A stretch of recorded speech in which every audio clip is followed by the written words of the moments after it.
For over 75 years, Pluto was celebrated as the 9th planet of our solar system. It was the tiny, icy world at the edge of everything we knew. Then, in 2006, Pluto was stripped of its planetary title. Classrooms, textbooks, and even childhood imaginations were shaken. But here's the truth. Pluto's story didn't end with its demotion. In fact, it became even more fascinating. Today, we're going to uncover why Pluto isn't a planet, and why that's not a loss at all, but a window into something greater. In 1930, a young astronomer named Clyde Tombaugh discovered Pluto at the Lowell Observatory in Arizona. At the time, astronomers were searching for a mysterious planet X that they believed was tugging on the orbits of Uranus and Neptune. Tombaugh spotted a faint moving dot on photographic plates of star clusters, and the world embraced it as the long-awaited 9th planet. An 11-year-old girl in England, Venetia Burney, suggested the name Pluto after the Roman god of the underworld.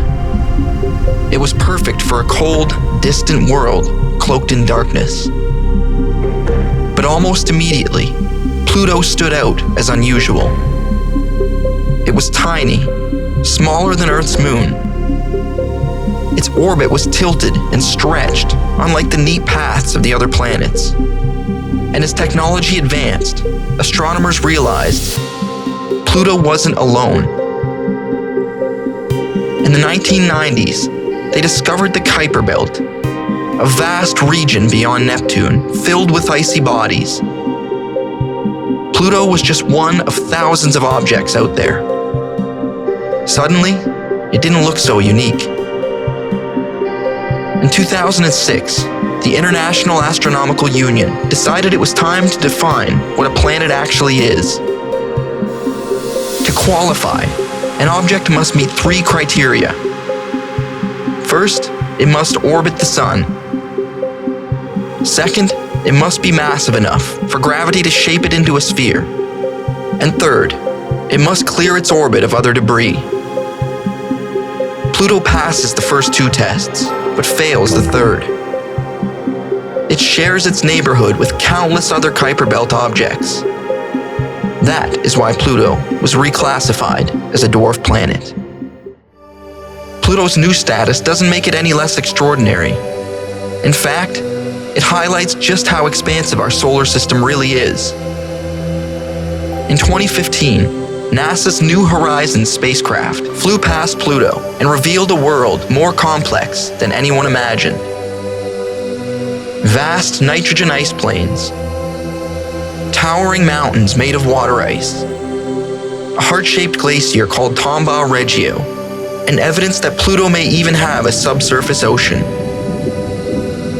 Far from being a frozen rock, Pluto is alive with geological activity. Pluto also has a fascinating system of moons. Its largest, Charon, is so big that the 2 worlds actually orbit each other around a shared center of gravity. Smaller moons like Nix, Hydra, Kerberos, and Styx add to the complexity. Together, they form a miniature solar system at the edge of our own, and Pluto is not alone.